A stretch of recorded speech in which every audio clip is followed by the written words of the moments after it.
प्रिय दर्शकों, सनातन हिंदू धर्म में तुलसी के पौधे का महत्व सबसे अधिक है। इसकी सबसे पहले पूजा भगवान विष्णु जी ने की थी।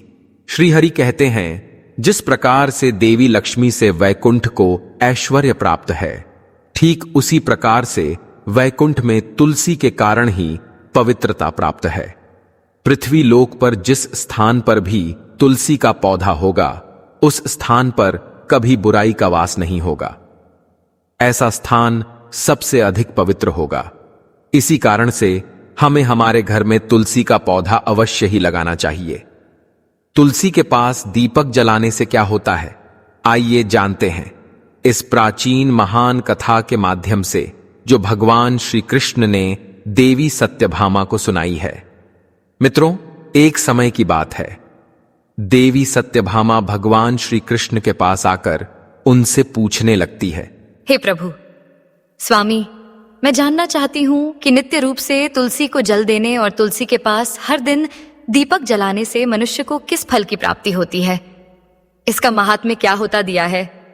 तुलसी के पास दीपक जलाने की विधि क्या है, तथा दीपक लगाते समय कौन से मंत्र का उच्चारण करना चाहिए और जल देते समय किस मंत्रों का उच्चारण करना चाहिए। कृपया आप मुझे विस्तार से बताइए। भगवान श्री कृष्ण कहते हैं, हे देवी, आज तुमने समस्त संसार के कल्याण की भावना से बहुत ही उत्तम प्रश्न किया है। तुम्हारे इस प्रश्न का उत्तर देने से पूर्व मैं तुम्हें एक प्राचीन इतिहास सुनाता हूं, जिससे तुम्हें तुम्हारे सभी प्रश्नों के उत्तर मिल जाएंगे। शाम को तुलसी के पास दीपक जलाने से जो फल मिलता है, उसी का वर्णन मैं इस कथा में करूंगा। इसीलिए तुम इस कथा को ध्यानपूर्वक सुनना। इस कथा को ध्यान से पूरा सुनने मात्र से ही मनुष्य को 100 वर्षों तक तुलसी के पास दीपक जलाने का पुण्य प्राप्त होता है। देवी सत्यभामा कहती हैं, हे प्रभु, मैं इस कथा को सुनने के लिए उत्सुक हूं। कृपया आप इस कथा को मुझसे कहिए।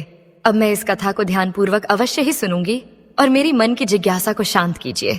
तब भगवान श्री कृष्ण देवी सत्यभामा को वह कथा सुनाने लगते हैं। हे देवी, पूर्व काल की बात है। दक्षिण दिशा में तुंगभद्रा नाम की एक बहुत बड़ी नदी है। उसी नदी के किनारे हरिहरपुर नाम का एक अत्यंत सुंदर नगर बसा हुआ है। उसी नगर में हरि दीक्षित नाम के एक ब्राह्मण निवास करते थे। वे अत्यंत गुणवान, चरित्रवान, धर्म कार्य करने वाले तथा वेदों के मार्ग पर चलने वाले थे। उन्होंने समस्त शास्त्रों का अध्ययन किया हुआ था। उसी ब्राह्मण की एक पत्नी थी, जिसे लोग दुराचारा कहकर पुकारते थे, क्योंकि उसके कर्म ही उसके नाम के अनुसार थे। वह सदैव ही अपने पति को अपमानित करती थी, अपने पति के लिए कुवाच्य कहती थी, पति को भयंकर दुख देती थी, पति के लिए कभी भोजन नहीं बनाती थी। उसने अपने पति के साथ कभी शयन नहीं किया, कभी उसके साथ प्रेम से व्यवहार नहीं किया। पति के मित्र और परिवार के लोग घर पर आते तो वह स्त्री उनको अपमानित करके भगा देती थी और स्वयं काम भाव से उन्मत्त होकर निरंतर अन्य व्यभिचारिणी स्त्रियों के साथ घूमती रहती थी। उसका मन पति को छोड़कर पराये पुरुषों में लगा रहता था। उसने कभी अपने पति से प्रेम पूर्वक बात नहीं की, किंतु पराये सुंदर पुरुषों के संग बैठकर बातें करती थी। पराये पुरुषों को मोहित करने के लिए सज धज कर गांव में घूमने जाया करती थी। कभी वह वन में किसी वृक्ष के नीचे खड़ी रहकर सुंदर पुरुषों की राह देखती और किसी दुष्ट पुरुष को मोहित करके उसके संग भोग विलास किया करती थी। फिर एक दिन की बात, जब हरिदास ने अपनी पत्नी से ऐसे बर्ताव के कारण क्रोध से भरे हुए शब्दों के साथ कहा, हे भद्रे, तुम्हारा यह आचरण उचित नहीं है। इस प्रकार से पाप करने पर तुम्हारा अहित ही होगा। इसीलिए तुम अभी से ये सब बुरे काम करना छोड़ दो। तुम्हारे इस प्रकार के व्यवहार से मुझे बड़ा दुख हो रहा है। तब उस दुराचारा स्त्री ने अपने कटु वचनों के तीक्ष्ण बाण चलाते हुए कहा, न जाने किस पाप के कारण मेरे तुझ जैसे भिखमंगे के साथ विवाह हुआ है। लगता है पिछले जन्म में मैंने पाप ही किए होंगे, इसी कारण से मुझे ऐसा गरीब पति मिला है। तू मेरी कोई भी इच्छा को पूर्ण नहीं कर सकता। मुझे विवशता के कारण झोपड़ी में रहना पड़ता है, भिक्षा में लाया हुआ भोजन खाना पड़ता है। अब और अधिक मैं इस कष्ट को सहन नहीं करने वाली। किसी दिन मैं तुझे छोड़कर अवश्य चली जाऊंगी। तेरे साथ रहूंगी तो इस जन्म में भी मेरे द्वारा पाप ही होंगे। इसीलिए अब मैं किसी अन्य धनवान पुरुष से विवाह करूंगी। हरि दीक्षित ने अपनी पत्नी से कहा, हे प्रिय, तुम इस प्रकार के अपशब्द न कहो। इस प्रकार से अपने पति को त्यागने का विचार मन से छोड़ दो। जो स्त्री अपने पति को त्याग कर पराये पुरुष के पास जाती है उसका अहित ही होता है, उसे नरक में जाना पड़ता है। तब उस नीच और दुराचारी पत्नी ने कहा, नरक में तुम्हें ही जाना पड़ेगा, क्योंकि तुम कोई काम धंधा तो करते नहीं, भीख मांगकर खाते हो और मुझे भी झूठन खिलाते हो। पत्नी को दुखी और असंतुष्ट रखने वाला पति भी नरक में ही जाता है, और तुम्हारा घर कोई नरक की सजा से कम नहीं है। तुम्हारे साथ इस घर में रहने से अच्छा है मैं नरक में जाकर रह रही हूँ। तेरे जैसा नालायक मेरी जैसी अप्सरा को ठीक से संभाल नहीं पाता है। इस प्रकार उस हरिदीक्षित की पत्नी ने अनेक प्रकार के कटु वचनों से अपने पति का अनादर किया और उसे अपमानित किया। श्री कृष्ण कहते हैं, हे देवी, जो स्त्री अपने पति का अनादर करती है, जो अपने पति का अपमान करती है, उसके घर में दुर्भाग्य ही आता है। पति को छोड़कर पराये पुरुष के पास जाने वाली स्त्री को नरक में दंड अवश्य ही भोगना पड़ता है। अब आगे सुनो, उस दुराचार स्त्री के साथ क्या होता है। एक दिन वह दुराचारिणी स्त्री वन में जाकर एक वृक्ष के नीचे खड़ी हो गई। उसका चित्त काम से भरा हुआ था। वह किसी सुंदर कामी पुरुष की राह देख रही थी, किंतु बहुत समय बीतने के बाद भी उस स्थान पर कोई पुरुष नहीं आया। इसीलिए वह अत्यंत दुखी हो गई और प्रियतम की खोज में इधर उधर देखने लगी। उस दिन उसका सारा परिश्रम व्यर्थ हो गया। वह वहां खड़ी होकर वह नाना प्रकार की बातें कहकर विलाप करने लगी। हाय हाय, आज तो इस मार्ग से कोई भी सुंदर पुरुष नहीं आया। अब मैं कैसे अपनी काम शांति करूं?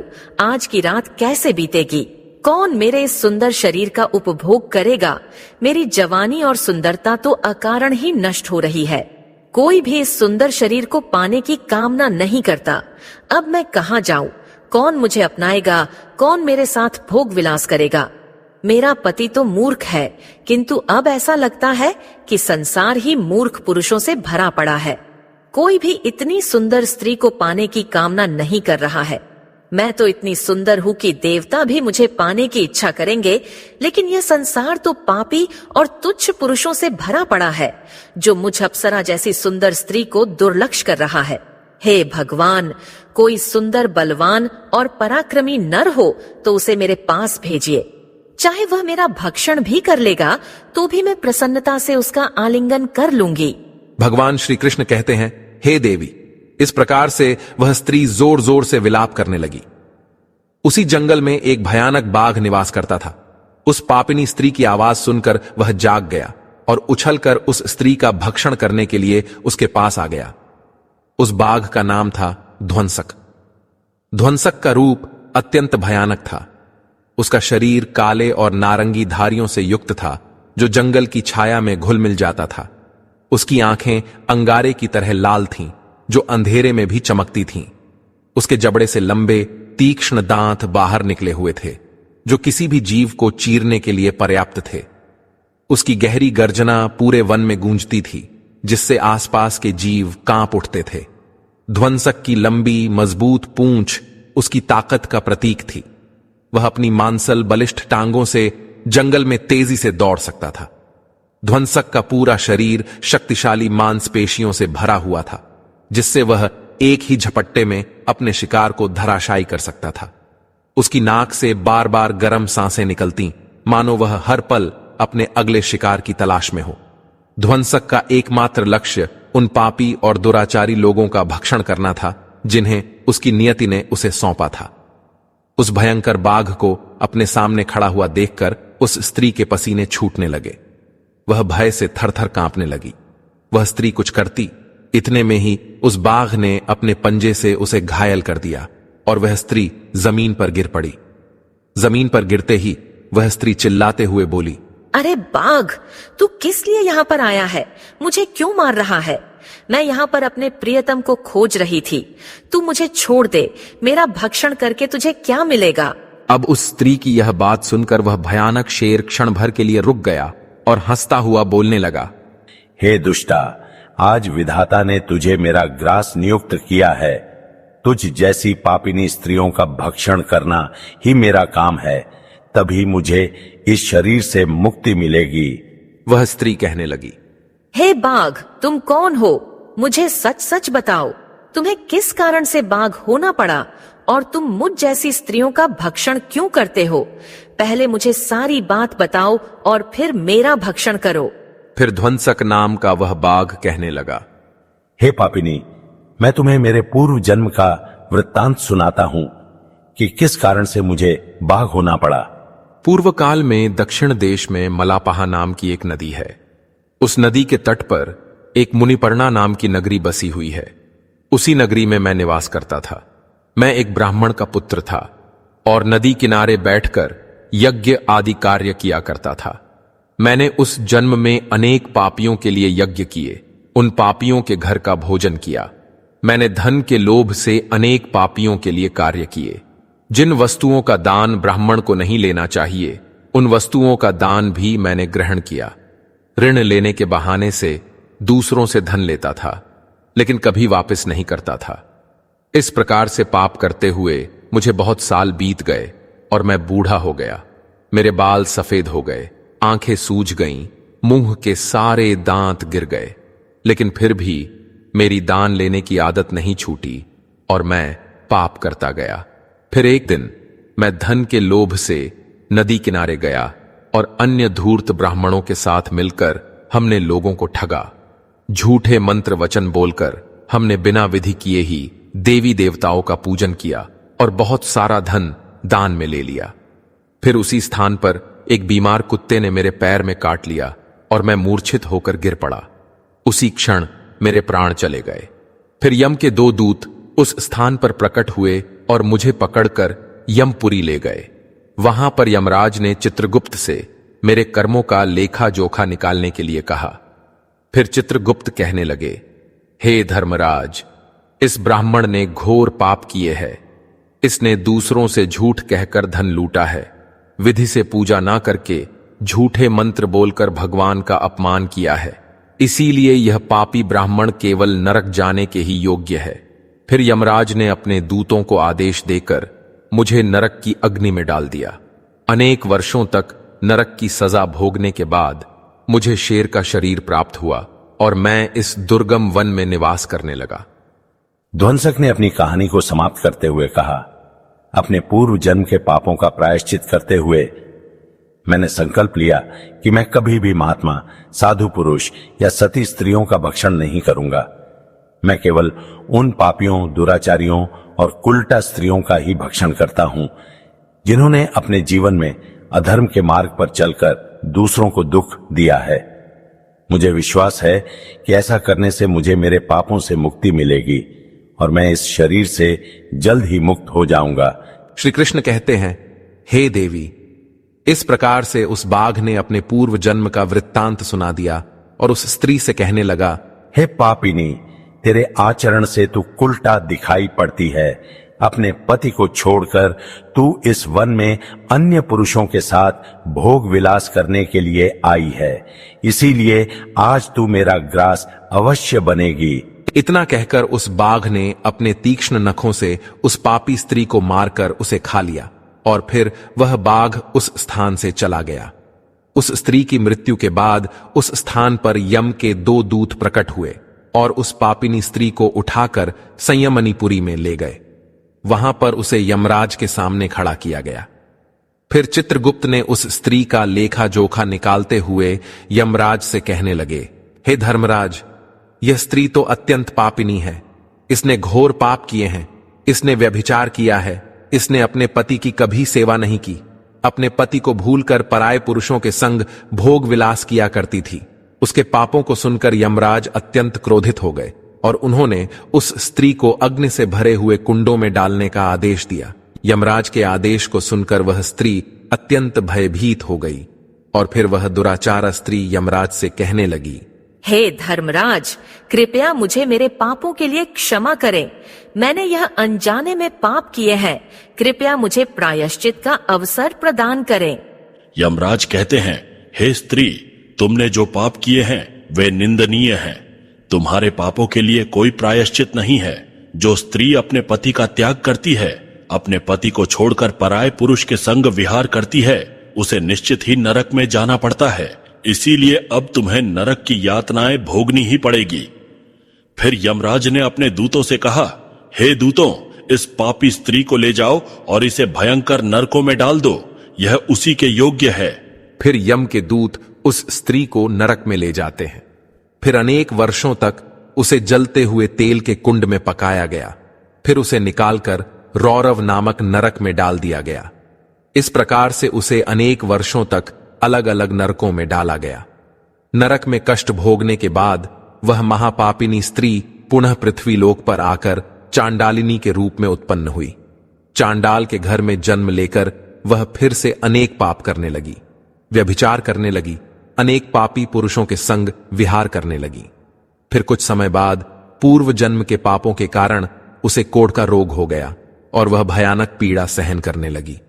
उसका अंग अंग जलने लगा, उसके नेत्रों में पीड़ा होने लगी।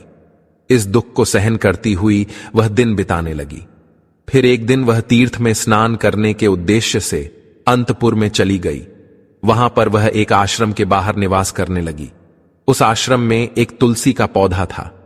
अन्य स्त्रियों को वहां पर तुलसी के पास दीपक जलाते हुए देखकर उस पापी स्त्री को बड़ा आश्चर्य हुआ।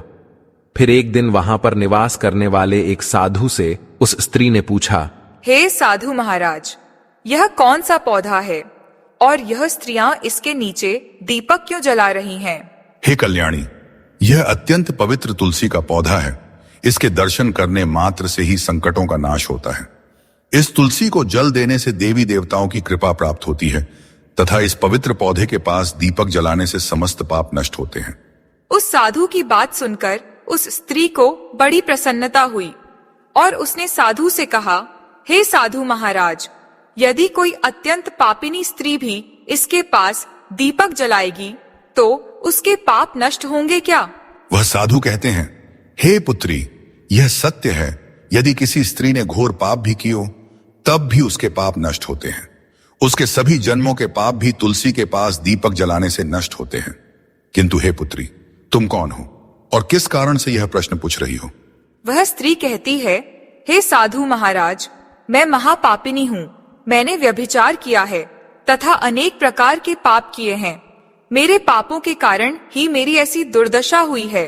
कृपया मुझे पापों से मुक्ति का उपाय बताइए। साधु कहते हैं, हे पुत्री, अब से तुम नित्य इस तुलसी के पास दीपक जलाओ, तुम्हारे समस्त पाप और दोष समाप्त हो जाएंगे। उस साधु की बात सुनकर उस पापी स्त्री ने भी वही किया। उसने तुलसी के पौधे के पास एक दीपक जला दिया। इस प्रकार से वह स्त्री नित्य उसी स्थान पर तुलसी के पास दीपक जलाने लगी। फिर एक दिन वह स्त्री शाम के समय तुलसी के पास दीपक जलाने लगी तो उसी समय उसकी हृदय फटने से उसकी मृत्यु हो गई और वह वहीं जमीन पर पड़ी रही। फिर यमराज के दो दूत उस स्त्री को यमलोक ले जाने के लिए उस स्थान पर प्रकट हुए। जैसे ही यम के दूत उस पापी स्त्री को पाश में बांधकर ले जाने लगे, भगवान विष्णु के दो पार्षद उस स्थान पर प्रकट हुए।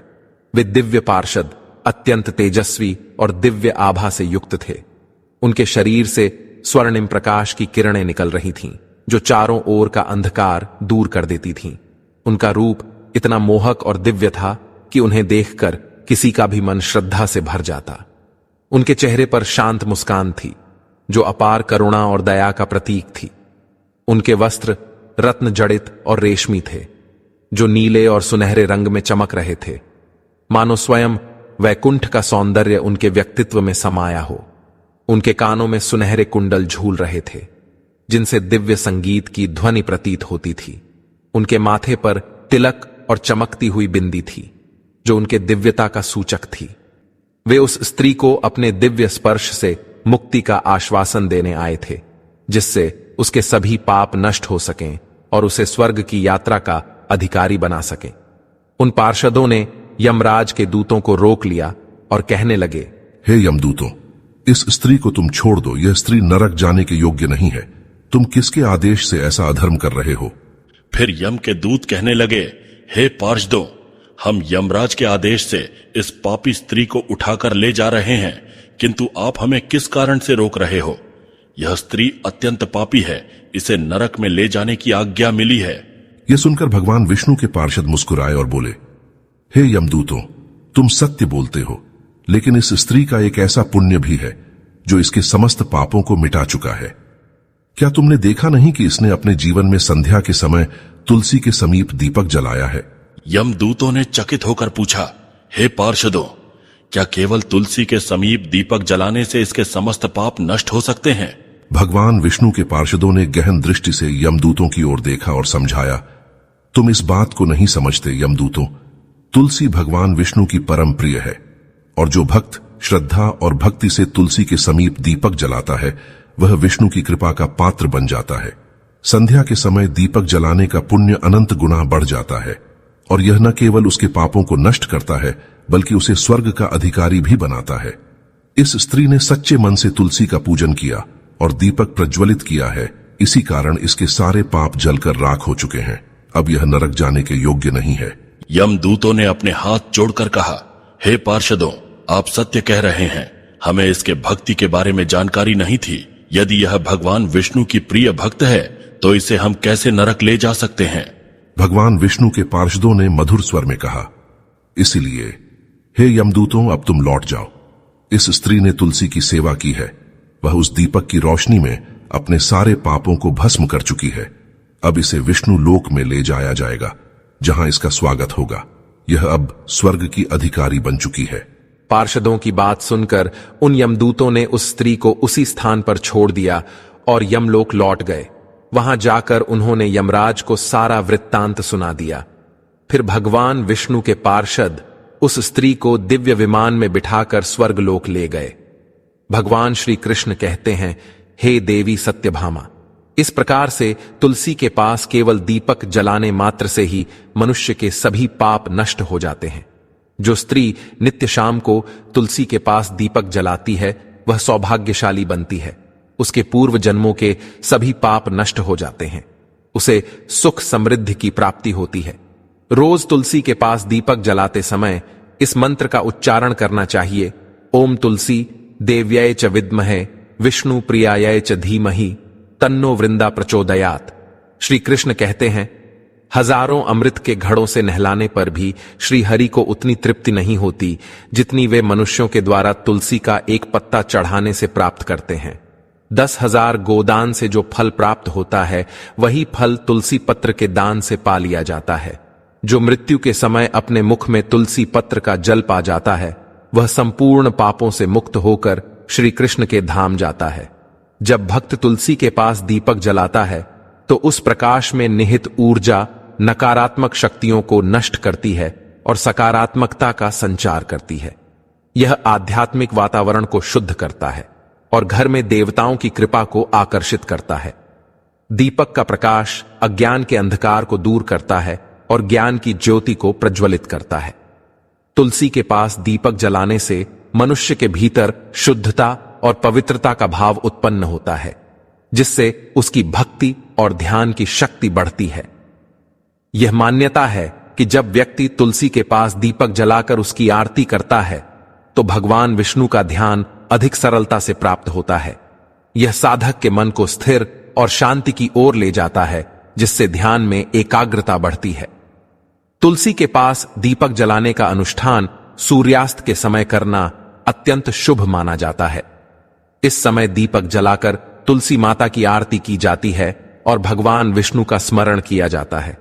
इसे करने से विशेष पुण्य प्राप्त होता है। प्रतिदिन संध्या समय में तुलसी के पास दीपक जलाते समय ओम नमो भगवते वासुदेवाय मंत्र का जाप करना चाहिए। यह मंत्र घर की नकारात्मकता को दूर करता है और भगवान विष्णु की कृपा प्राप्त करता है।